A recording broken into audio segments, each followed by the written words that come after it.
প্রিয় বন্ধুরা আসসালামু আলাইকুম।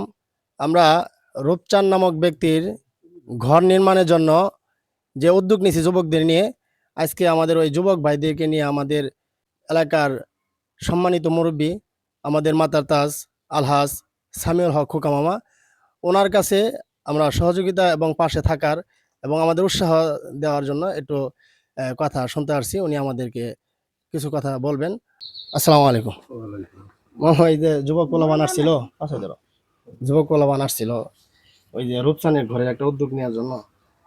রূপচাঁদের অত্যন্ত গরিব এবং এই গ্রামের ভিতরে সবচাইতে গরিব বলে আমরা জানি। এদের সহযোগিতা করা আসলে খুবই একান্ত দরকার।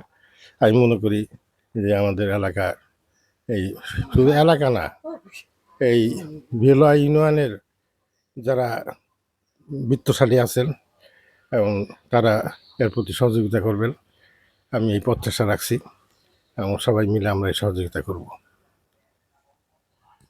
আসসালামু আলাইকুম। ওনার কাছে আমরা যথেষ্ট পরিমাণ আশ্বাস পাইছি। আপনারা দোয়া করবেন, আমরা দোয়া করি আল্লাহ তাআলা ওনাদের যেন অনেক হায়াত দান করেন। আল্লাহ তাআলা যেন ওনাদেরকে হায়াতে যতদিন রাখছেন এই মানবিক কাজের সাথে জড়িয়ে থাকার তৌফিক দান করেন। আমিন।